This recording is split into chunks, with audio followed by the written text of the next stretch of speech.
Greetings, kindred. I am Voivode Maquette, and welcome to another episode of Vampire Clan Discussions for 5th edition Vampire the Masquerade.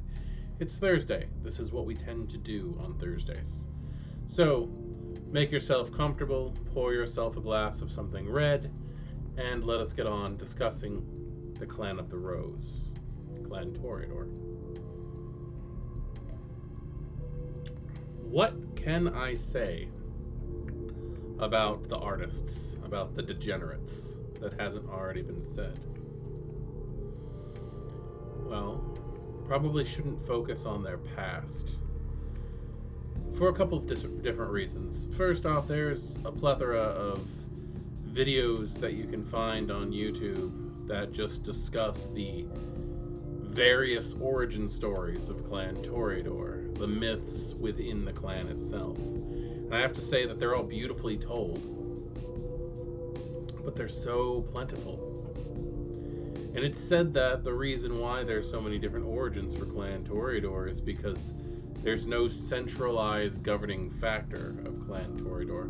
And I think it's more along the lines that they truly respect the art of storytelling, and after a while you don't really care what's fact or fiction any longer. Now, that being said, I also am in disagreement on the fact that there is no governing factor of the Toreador. The organizations, the secret organizations within Clan Toreador, I can't see that the founding members or the higher representation of these secret societies within Clan Toreador wouldn't all come together in their own Friends of the Night sort of way. In the games that I've played in, and therefore the games that I run myself, we called it the Society of Roses. I don't know if there's any basis to in-game lore or meta plot in that, but I know that the storytellers that I've played under in various games, whether they're connected or not, have always gone with the Society of Roses. If I was playing Toreador and I found out that a nightclub was opening called the SO Rose or something like that, I knew that the Toreador were making plays in the city. Now, most clans are going to see the Toreador as pathetic, as debutantes, divas, worst excuse for vampires that most can think of. But I have to highly disagree with that point as well. Much like many people out there who play Vampire the Masquerade, the Toreador clan was my first clan that I ever played. My storyteller and the other players who were helping me to create a World of Darkness character for the first time tried to explain to me that the Toreador clan was the most humane, so the easiest clan to wrap your mind around when you first start. Much like everything with Clan Toreador, I have to strongly disagree. Where, yes, it might be an easy way to play, it might be easy to bring in a neonate Toreador. But it's easy to bring in a neonate of any clan, truthfully. One who's learning the ropes as they go. Clan Toreador, I find, is the fastest to lose touch with what humanity actually is. I think that they, as a bloodline, tend to boast about being the closest with that human link, and they may very well spend the majority of their time with humans compared to other kindred, but I think they lose touch easier because they start focusing on their own agendas, their own pleasures, their own desires.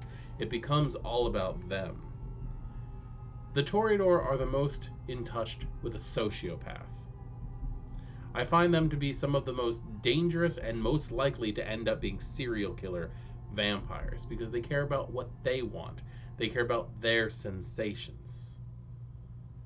And a new sensation is going to be like gold to them.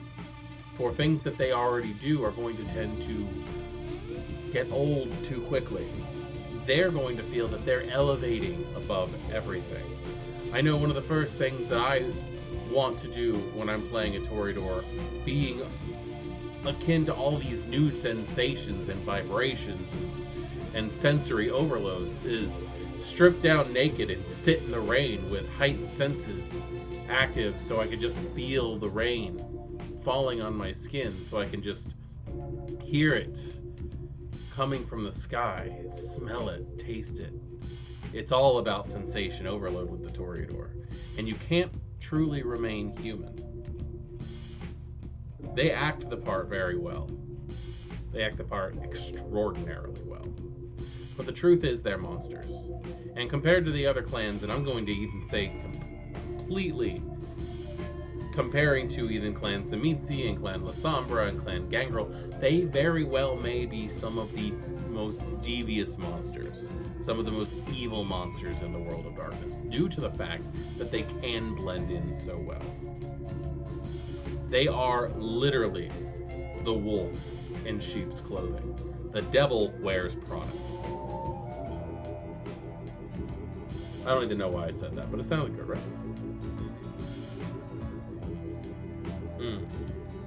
So let's get the crap out of the way first off, because we're discussing Vampire the Masquerade 5th Edition, are we not? Therefore, let's find out what 5th Edition did to our vampires. Let's start with their weakness. Their weakness used to be obnoxious. As a storyteller, I say it's obnoxious, because getting someone who's playing Clan Toreador to actually grasp onto the fact that you're willing to let yourself or your coterie become endangered due to the fact that you found something that enraptures you so much is a little difficult. And even when you get to the point, it's like, oh, okay, so the Toreador weakness is I'm effectively down willpower at the worst times. Yeah, if you want to look at it like that, sure, you are down willpower, you suck as a player. Dig yourself deeper into this. Willpower should mean so much more to vampires than it ever did, and in this new system, in this V5, it actually does. I appreciate the way that it's handled.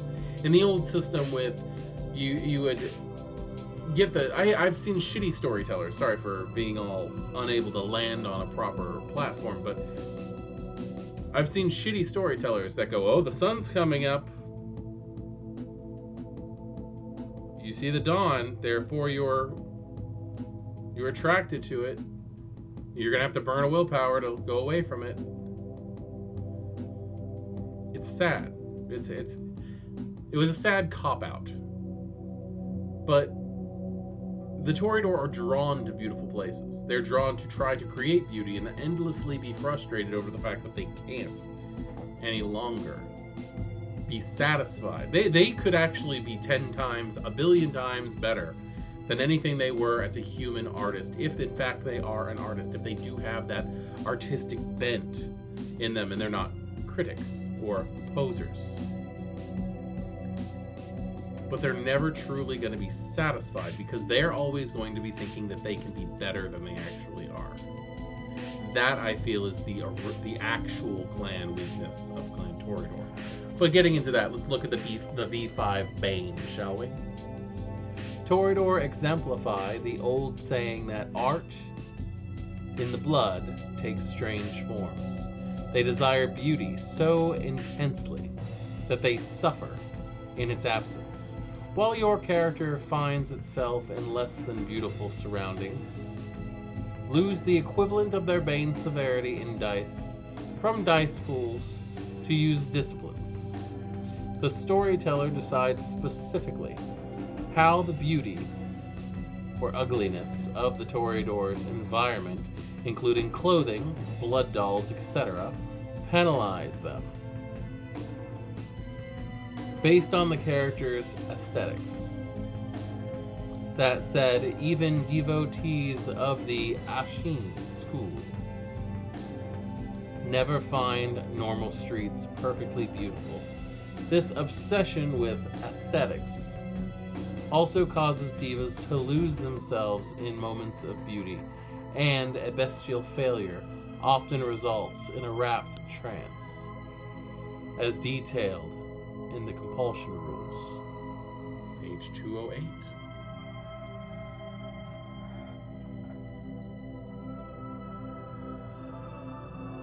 This is going to make you think about your character. Not, oh, it's pretty or it's not pretty. What does your character find beauty in? Are you a neo-feudalist? Are you a modern art or an abstract kind of individual? It's very interesting because you're going to be looking at all sorts of things, from clothing to architecture. There is nothing too small that can cause you to go, I am not in my element, and therefore I will not do as well. My presence is going to suffer. My auspex is going to suffer. My celerity could suffer. Whatever discipline you have. Your protean might suffer. Who the hell knows what your Toreador has? But the thing is, the fact is, a Toreador with this bane has to think about what their personal aesthetic is. And that's nice. And that's something that I'm sure storytellers have tried to work in. But I also know lazy storytellers will be like, in general rules of aesthetics, that's not pretty. What about the individual character? You like what you like. I may not know art, but I know what I like. Is a definite phrase to keep in mind here.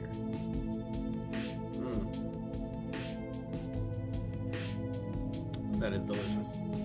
So it has prompted us to turn to page 208, where we will be looking at the compulsions of Clan Toreador. Let's see. Clan Toreador's compulsion. I love the compulsions. I truly, truly do. The reason I love the compulsion so much is because you're stepping outside of forcing yourself to play a clan. In the Toreador mindset, you could be anything. What were you when you were embraced? Anything that you find passion in could have moved your Toreador sire to embrace you. Or perhaps you have a sadistic asshole Toreador who decided that he was going to embrace because he thought it was funny or out of spite. Dinner for schmucks kind of situation. Whoever can embrace the worst child wins kind of thing. I wouldn't be surprised if that kind of thing existed in certain circles of Clan Toreador. But, as I've said before, the compulsion is the clan founder's urges raising to the surface, forcing you, as your vampire, to emulate your clan without your conscious mind happening. So, if you end up suffering from a clan compulsion as a Toreador, you receive, we'll just call them Arakel, or Toreador. You receive your clan founder's obsession. Enraptured by beauty, the vampire becomes temporarily obsessed with a singular, gorgeous thing, able to think of nothing else. Pick one feature, such as a person, a song, an artwork, blood spatter, or even a sunrise. Enraptured, the vampire can hardly take their attention from it, and if spoken to, they only talk about that subject. Any other actions receive a 2 dice penalty. This compulsion lasts until they can no longer receive the beloved they can no longer perceive the beloved object, or the scene ends. So you are forced into being able to do nothing else but pour your adoration to this thing, which is exactly what you would think of for Clan Toreador. Even if a Toreador is completely not what you would consider a Toreador. I love these compulsions, and I think that they should come up more often, if that makes any sense. Make it, maybe if your clan Bane is stronger, they have a more prominent occurrence in your night-to-night life, because as time goes by, your sire comes through your blood more potently over time.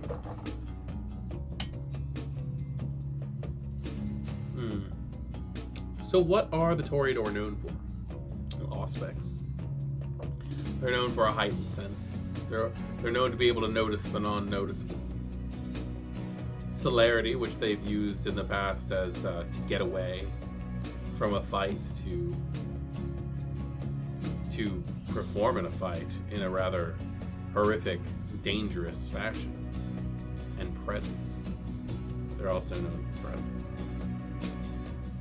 Toreador are that missing link in the food chain when it comes to humans and kindred. They're with us. They're all around us. They're able to know what they want through smell, see what they want through sight, hear what they want. They can adjust their hunting styles using aspects to a keen degree, where most vampires might brutally grab onto a subject and sink their fangs in, mauling their victim. The Toreador is the scalpel during a surgery. We don't even notice when they feed on us. They make us happy. They lull us into a false sense of security, and they strike. And we love it.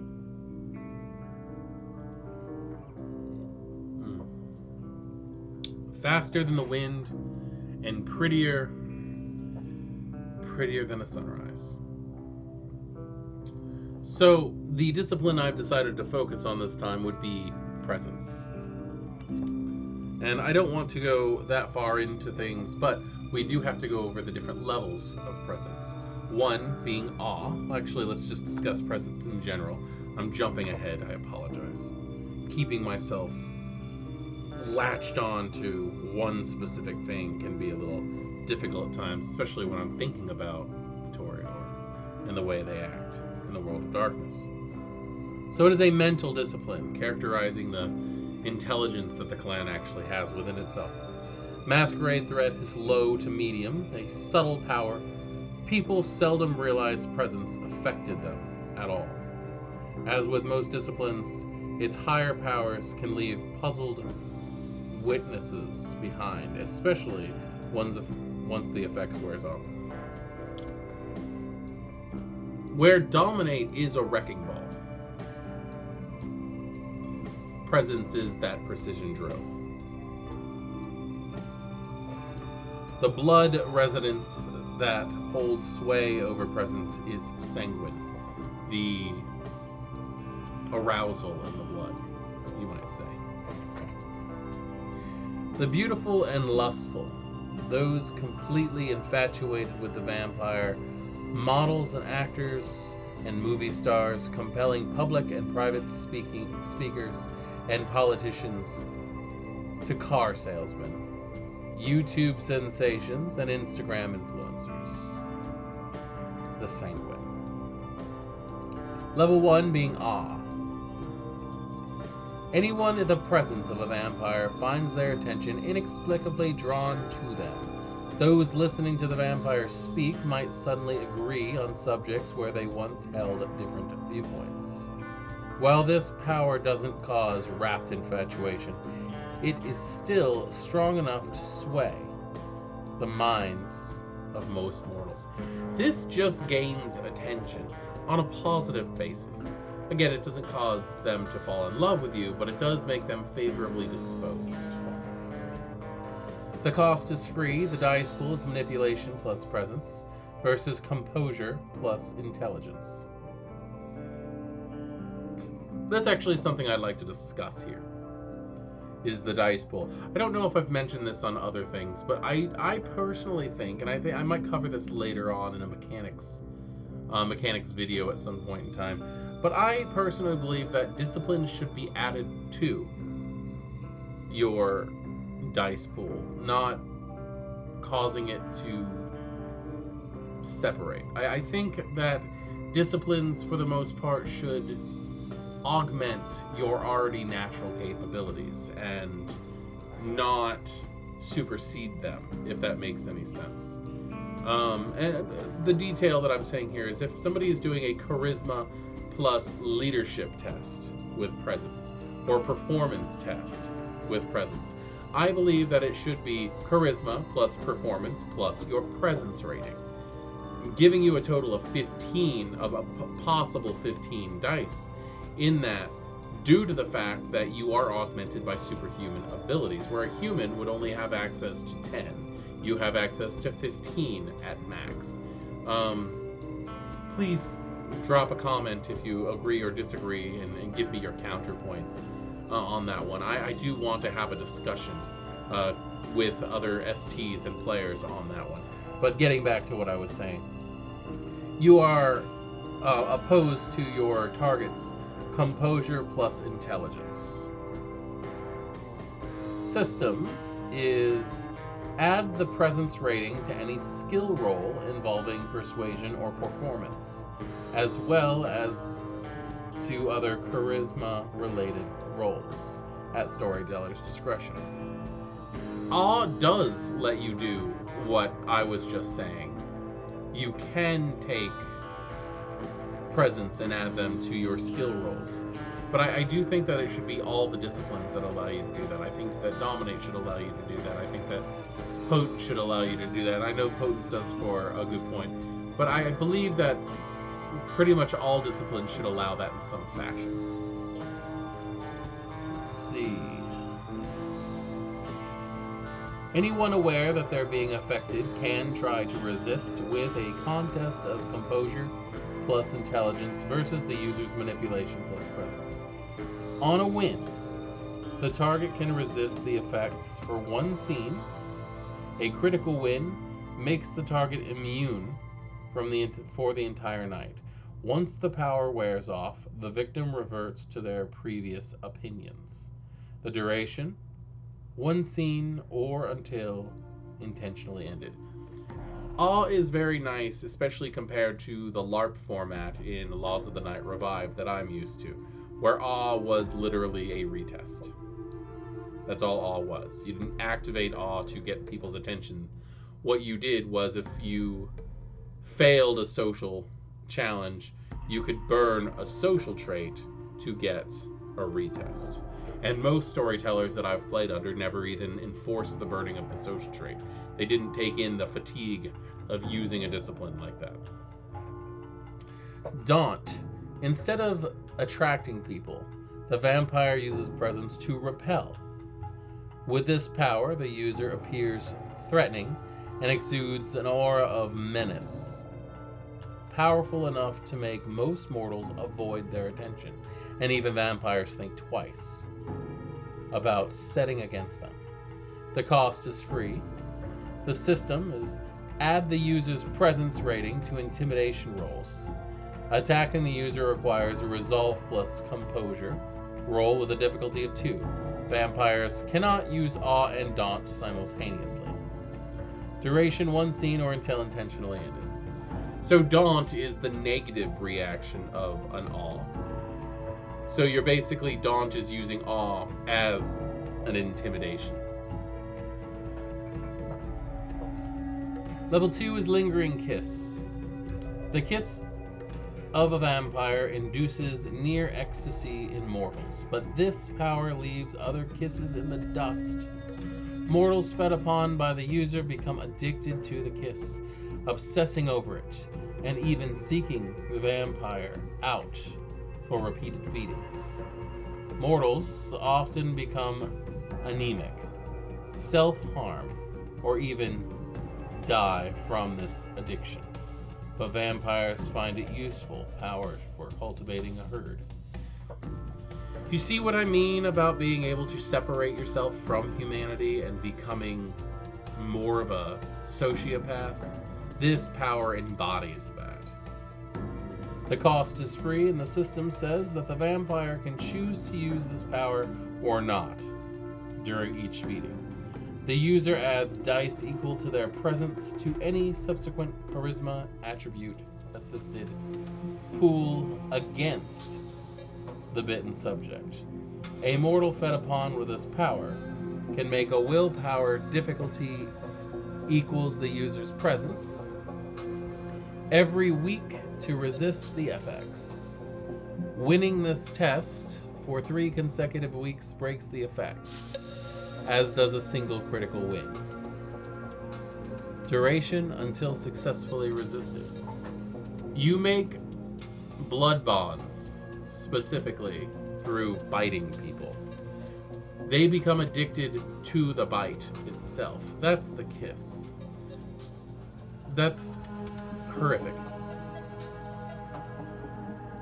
I'm going to stick with my Toreador may very well be the most evil of clans. Level 3, Dread Gaze. Briefly exposing their vampire nature. The user instills a single subject with utter terror. Mortals are cowed, run, or freeze with fear, while other vampires either submit like whipped dogs or flee in frenzied Rorschach. The cost is 1 rouse check. Dice pool, charisma plus presence versus composure plus resolve. See, this is another example, and I just want to, I'm pounding this one home, just like any Toreador would. But the idea of charisma plus presence for this situation, I would say charisma plus intimidation plus presence. I'll stop, but now you understand my thoughts. The system. Displaying their fangs, their face twists in a predatory grimace. The user rolls a contest of charisma plus presence against their target's composure plus resolve. A failure, mortals are unable to act other than their own defense, backing off for a turn. Vampires are unaffected. The scene in Underworld, where the blonde, obviously Toreador-inspired character is checking on the human, Michael, and when he wakes up, she flies up the ceiling, looks down, bares her fangs, and hisses. Dread Gaze. He ran his ass off, as you should. As you should if anyone gets startled, flies up to the ceiling, and hisses at you. Run. On a win, mortals run in fear. Vampires are unable to act other than in their own defense for a turn unless they spend a willpower equal to the user's margin of win to a maximum of 1 to a minimum of 1. That's intriguing. I'm going to Dread Gaze. The margin of our win is 5. You have to spend 5 willpower just to get away from me. Now, it is for a turn, but you can do a lot in a turn, especially if you're a vampire with celerity like most Toreador are.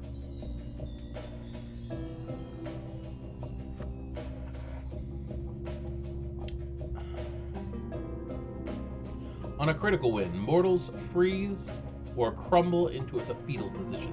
Vampires must make a terror frenzy. The test is a difficulty of 3. If they win, they're still affected as above.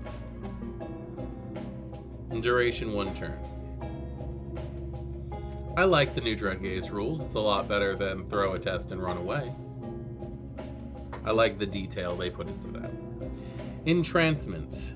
The vampire focuses their unnatural allure on a single person, instilling in them a rapt fascination or infatuation akin to falling head over heels in love or meeting one's lifelong idol.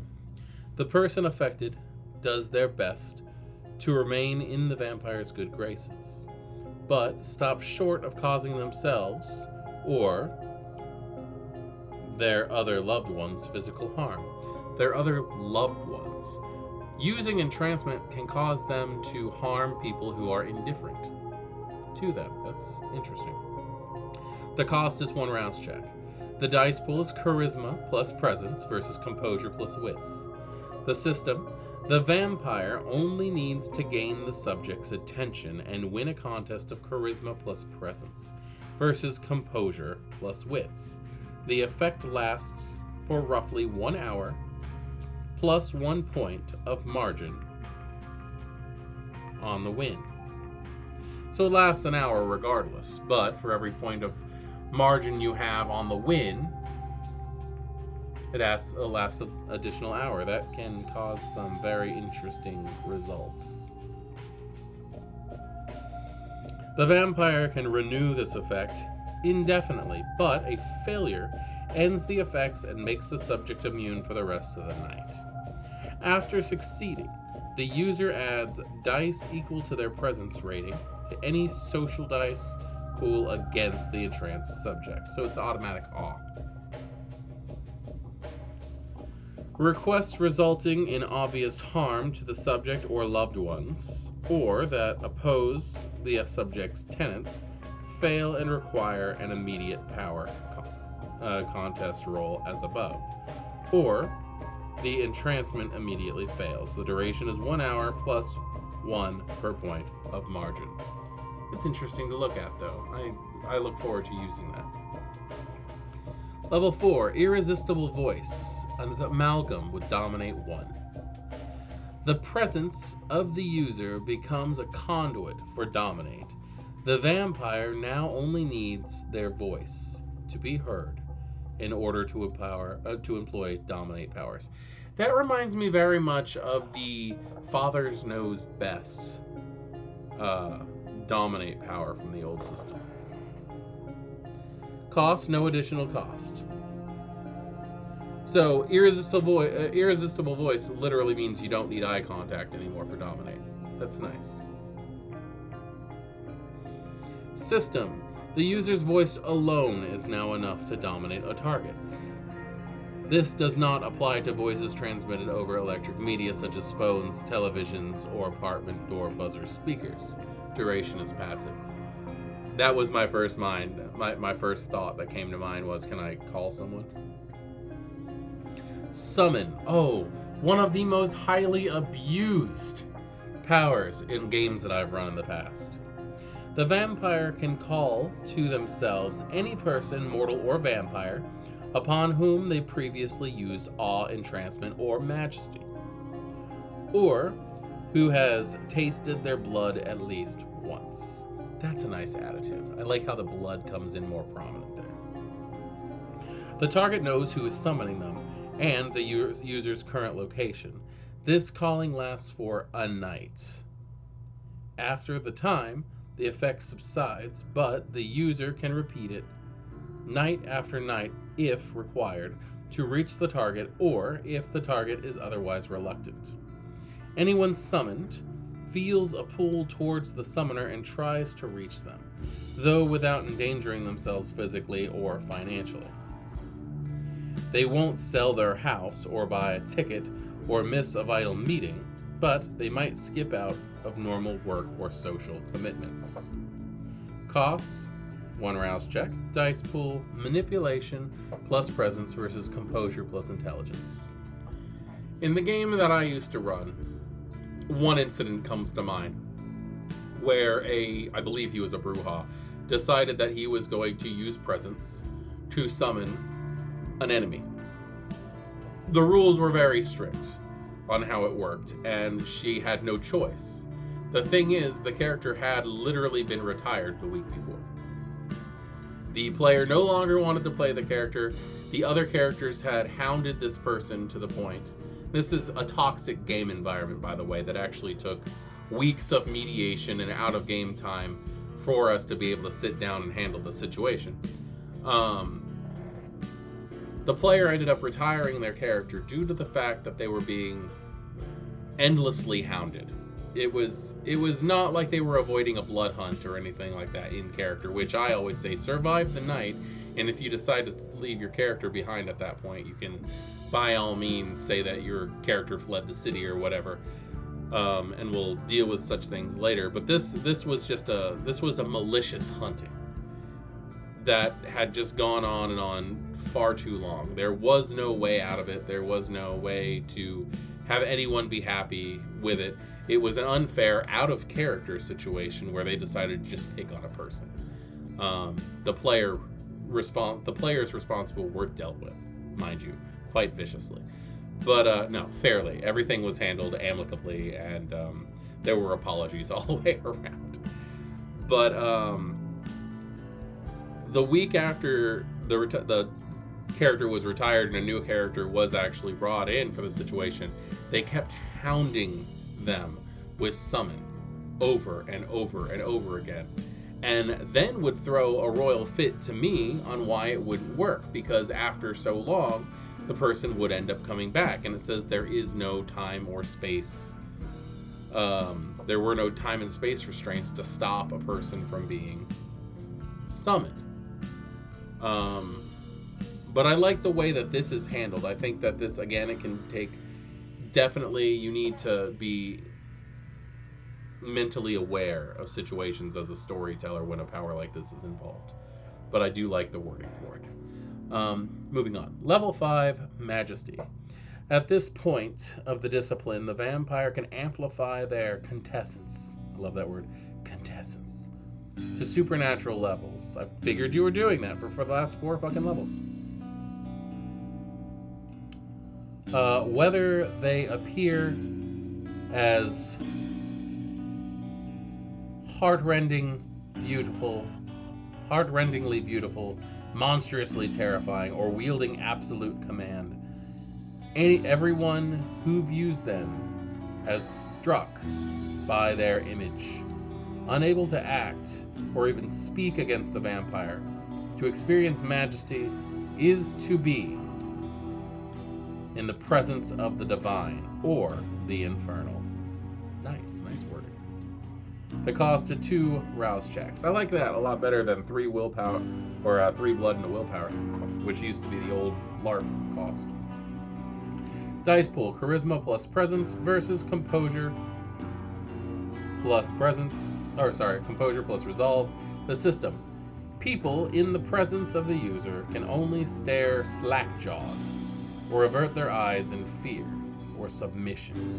Anyone wanting to act in any way in opposition to the user, except for self-preservation, must successfully win a contest of their composure plus resolve versus the vampire's charisma plus presence. A win allows 1 turn of freedom plus 1 turn per point of margin. Only a critical win resists the effects for the entire scene. Duration: 1 scene. I like those rules. Because I can see that person who's like fighting the urge to bow and like has only just a few short, precious moments to act. Alright, Star Magnetism, also a level 5 power. The presence power of the user now affect people viewing them on live feeds and hearing them over the phone. Recorded images or messages do not retain this effect, however. Cost 1 additional rouse check. Nice. Awe, daunt, and entrancement can be transmitted through live feeds via screens or phone. If entrancement is used, the victim's name must be spoken clearly, as the power only affects 1 person at a time. Anyone else viewing the same transmission only finds the user charming, but not supernaturally so. Duration: as power used. That is very, very nice. I like the fact that it's it must be a live broadcast or transmission. That is very interesting. I also like the fact that it says awe, daunt, or entrancement. That way people aren't trying to use majesty or summon over the airwaves. Though I'm sure some will try. Storytellers, read your shit. So I believe that is all that we are going to get out of the core book for Vampire the Masquerade 5th edition. I am loving that, though. I like the way presence is. I like the way the Toreador are presented. But getting back to what we can say about the Toreador, they are the most horrific predators because they're unnoticed. They are everything that we fear when we watch serial killer documentaries or horror movies where the killer seems charming. American Psycho can be argued to be Malkavian, I'm not going to lie.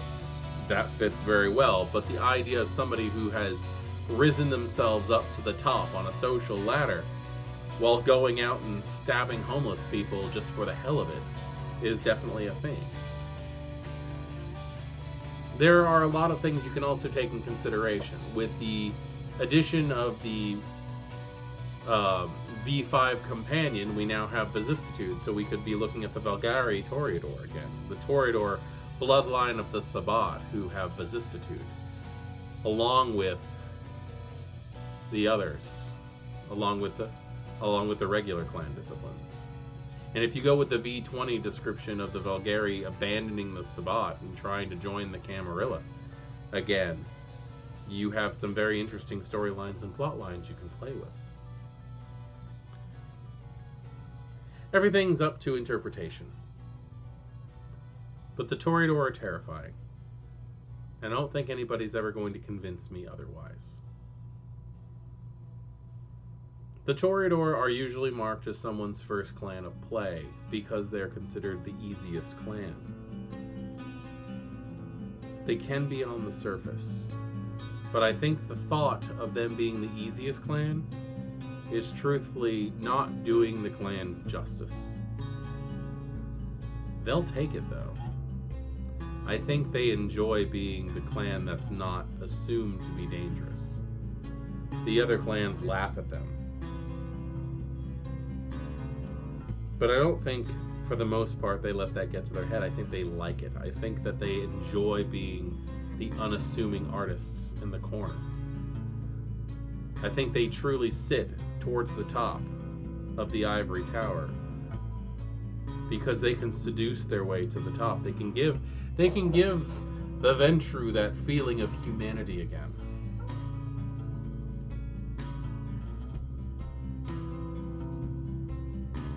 We have a lot to think about for Clan Toreador, and I would like to know your thoughts. So if you would not mind, like and subscribe. Put your thoughts down in the comments, and we will discuss another clan next Thursday on these clan discussions. I am Voivode Maquette. This is Our World of Darkness, and thank you for joining me for this discussion. Good evening.